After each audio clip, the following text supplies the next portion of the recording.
ओम नमः शिवाय मित्रों।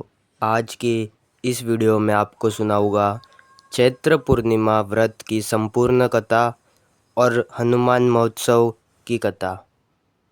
अब सुनिए 32वीं पूर्णिमा की व्रत कथा। द्वापर युग में श्री यशोदा माँ ने श्री कृष्ण जी से कहा, हे कृष्ण, तुम सारे संसार के उत्पन्न करता, पालनहारी और संहार करता हो। आज मुझे कोई ऐसा व्रत बताओ जिसको करने से मृत्यु लोक में भी स्त्रियों को विधवा होने का भय ना रहे तथा यह व्रत सभी मनुष्य को सभी मनोकामना पूर्ण करे। श्री कृष्ण कहने लगे, हे माता, तुमने अति सुंदर प्रश्न किया। मैं तुम्हें ऐसे एक व्रत के बारे में विस्तार से बताता हूँ। सौभाग्य की प्राप्ति के लिए स्त्रियों को 32 पूर्णिमा व्रत करना चाहिए।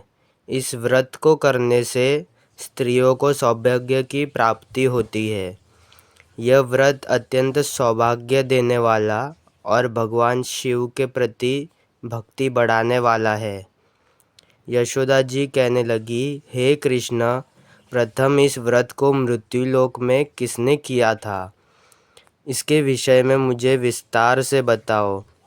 श्री कृष्ण कहने लगे, इस भूमंडल पर अनेक प्रकार के रत्नों से परिपूर्ण कार्तिका नाम की एक नगरी थी। वह चंद्रहंस नामक राजा राज्य करता था। उसी नगर में धनेश्वर नाम का एक ब्राह्मण रहता था और उसकी स्त्री अति सुशीला रूपवती थी। दोनों ही उस नगरी में बड़े प्रेम से रहते थे। घर में धन धान्य आदि की कोई कमी नहीं थी, परंतु उनको बहुत बड़ा दुख था कि उनकी कोई संतान नहीं है। एक समय एक बड़ा योगी उस नगरी में आया। वह योगी उस ब्राह्मण के घर को छोड़कर अन्य सभी घरों में भिक्षा लेकर भोजन किया करता था। वह रूपावती से कभी भिक्षा नहीं लेता था। एक दिन वह योगी रूपावती से भिक्षा न लेकर किसी अन्य घर से भिक्षा लेकर गंगा किनारे जाकर भक्षण को प्रेम पूर्वक ग्रहण करने लगा। धनेश्वर ने योगी का यह सब कार्य देख लिया। अपनी भिक्षा के अनादर से दुखी होकर धनेश्वर योगी से बोला, हे महात्मा, आप सब घरों से भिक्षा लेते हैं, परंतु आप मेरे घर की भिक्षा कभी नहीं लेते। इसका क्या कारण है? योगी ने कहा, निसंतान के घर की कभी पति तो अन्न तुल्य होती है और जो पतियों का अन्न खाता है वह भी पतित हो जाता है। क्योंकि तुम निसंतान हो इसलिए पतित हो जाने से भय है। मैं तुम्हारे घर से भिक्षा नहीं लेता। धनेश्वर योगी की यह बात सुनकर बहुत दुखी हुआ और हाथ जोड़कर योगी के पैरों में गिर गया और कहने लगा, महाराज, यदि ऐसा है तो आप पुत्र प्राप्ति का उपाय बताइए। आप सर्वज्ञानी हैं, मुझ पर कृपा कीजिए। हे भगवान, मेरे घर में धन की कोई कमी नहीं है, परंतु पुत्र न होने के कारण अत्यंत दुखी हूँ। आप मेरे इस दुख का हरण करें। आप सामर्थ्यवान हैं। यह सुनकर योगी कहने लगा, हे ब्राह्मण, तुम चंडी की आराधना करो। घर आकर उसने अपनी पत्नी से सब वृत्तांत कहा और स्वयं तप करने के लिए वन में चला गया। वन में जाकर उसने चंडी की उपासना की और उपवास किए। चंडी ने 100वें दिन उसको स्वप्न में दर्शन दिए और कहा, धनेश्वर, जा, तेरे घर पुत्र होगा, परंतु वह 16 वर्ष की आयु में ही मृत्यु को प्राप्त हो जाएगा। यदि तुम दोनों पति पत्नी 32 पूर्णमासियों का व्रत विधि पूर्वक करोगे तो वह दीर्घ आयु हो जाएगा। जितनी तुम्हारी सामर्थ्य हो, आटे के दिए बनाकर शिवजी भगवान का पूजन करना, परंतु पूर्णमासी के व्रत 32 होने चाहिए।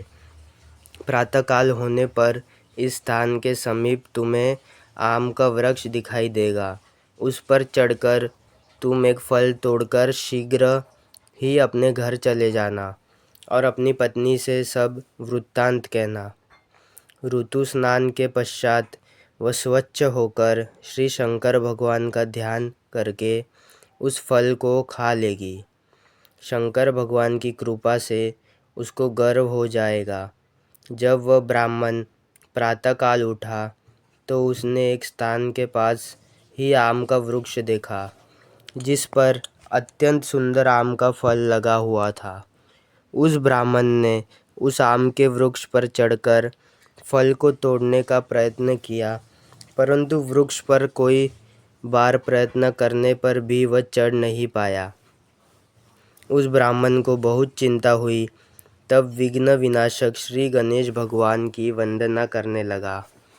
हे दयानी धन, अपने भक्तों के विघ्नों का नाश करके उनके मंगल कार्य को करने वाले, दुष्टों को नाश करने वाले, रिद्धि सिद्धि प्रदान करने वाले, आप मुझ पर कृपा करके इतना बल दे कि मैं अपने मनोरथ को पूरा कर सकूं। इस प्रकार गणेश जी की प्रार्थना करने पर उनकी कृपा से धनेश्वर वृक्ष पर चढ़ गया और उसने सुंदर आम के फल को तोड़ लिया। और धनेश्वर ने सोचा कि वरदान से फल मिला था वो यही है और कोई फल तो दिखाई नहीं दे रहा। धनेश्वर ब्राह्मण ने जल्दी से घर जाकर अपनी पत्नी को वह फल दे दिया और उसकी पत्नी ने अपने पति से कहे अनुसार उस फल को खा लिया और वह गर्भवती हो गई।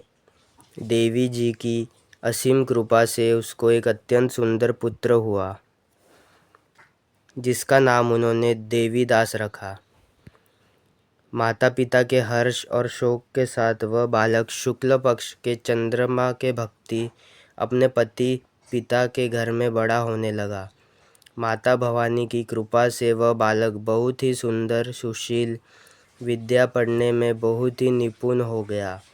दुर्गा जी की आज्ञा अनुसार उसकी माता ने 32 पूर्णमास की व्रत रखना आरंभ कर दिया, जिससे उसका पुत्र बड़ी आयु वाला हो जाए।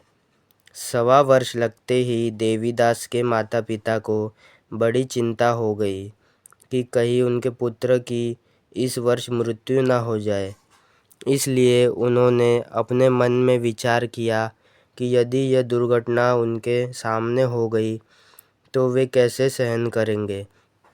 इसलिए उन्होंने देवीदास के मामा को बुलाया और कहा, हमारी एक बहुत बड़ी इच्छा है कि देवीदास 1 वर्ष तक काशी में जाकर विद्या अध्ययन करे और उसको अकेला भी नहीं छोड़ना चाहिए।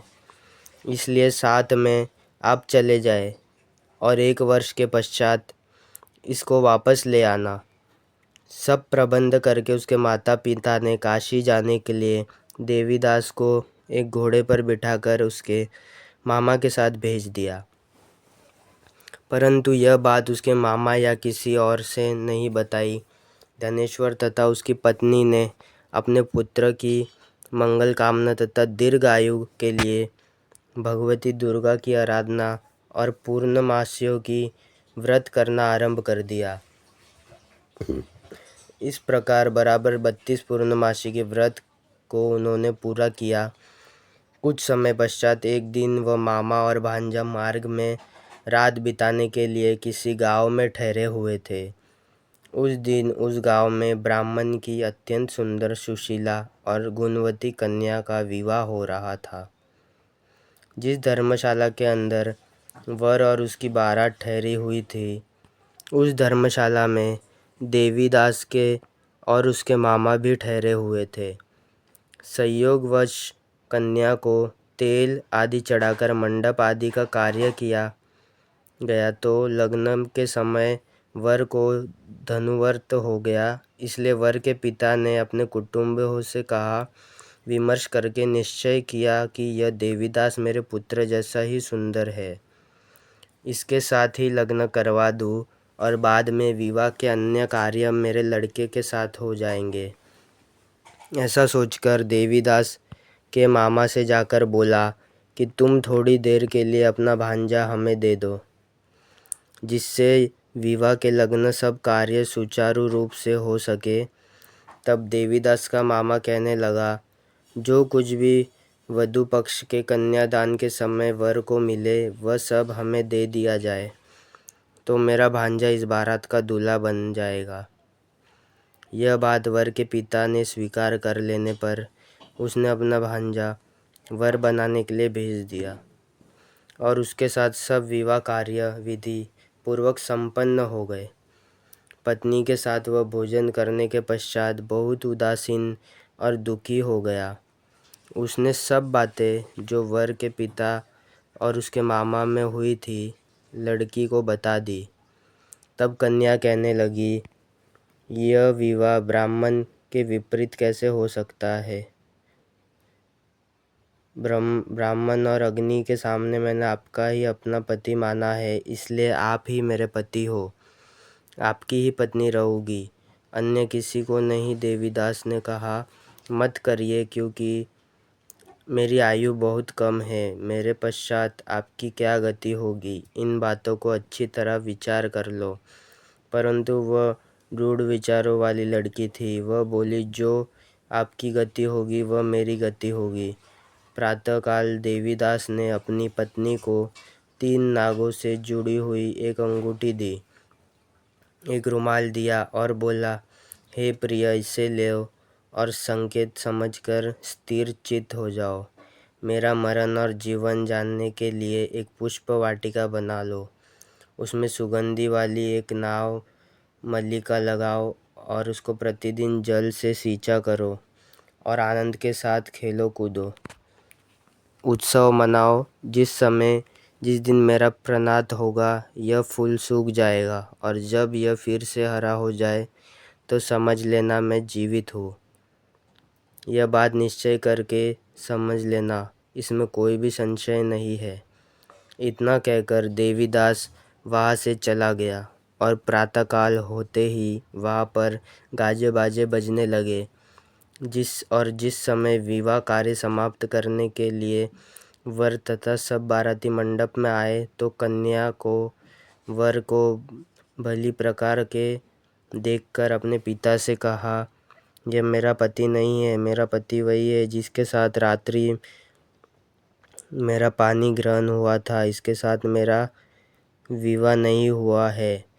यदि यह वही पुरुष है तो बताइए कि मैंने इसको क्या दिया। वधू पक्ष और कन्या पक्ष कन्यादान के समय तो आभूषण आदि दिए गए थे, वो दिखाए, तथा रात में गुप्त बातें मैंने इससे कही, वह सब सुनाइए। पिता ने इसको कहे अनुसार वर को बुलाया। कन्या की यह सब बातें सुनकर वह कहने लगा, मैं नहीं जानता। इसके पश्चात लज्जित होकर वह वहाँ से चला गया और सारी बारात भी अपमानित होकर वहाँ से लौट गई।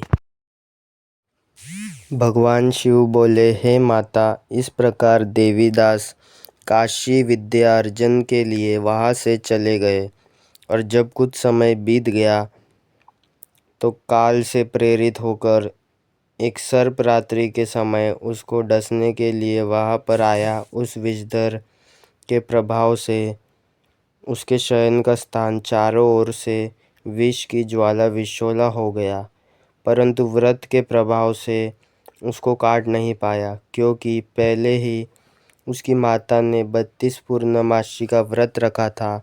उसके बाद मध्याह्न के समय स्वयं काल वहाँ आया था और उसके शरीर से प्राणों को निकालने का प्रयत्न करने लगा, जिससे वह मूर्छित होकर पृथ्वी पर गिर गया। उसी समय माता पार्वती के साथ भगवान शंकर वहाँ आ गए। उसे मूर्छित दशा में देखकर माता पार्वती जी ने शंकर जी से प्रार्थना की, हे महाराज, आज इस बालक की माता ने पहले ही 32 पूर्णिमा का व्रत पूरा किया था, जिसके प्रभाव से आप इसको प्राण दान दे। माँ भवानी के कहने पर भक्त वत्सल भगवान शिव जी ने उसको प्राण दान दे दिया। इस व्रत के प्रभाव से काल को भी पीछे हटना पड़ता और देवीदास स्वस्थ होकर बैठ गया।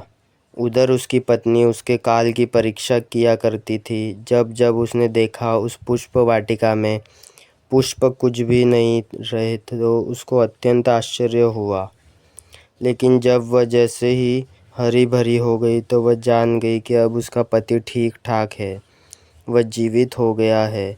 यह देखकर वह बहुत प्रसन्न हो उठी और अपने पिता से कहने लगी, पिताजी, मेरा पति जीवित है, आप उनको ढूंढिए। जब 1.25 वर्ष व्यतीत हो गया तो देवीदास भी अपने मामा के साथ काशी से चल गया। इधर उसके ससुर उसको ढूंढने के लिए अपने घर से जाने ही वाले थे कि वे दोनों मामा भांजे वहाँ पर आ गए।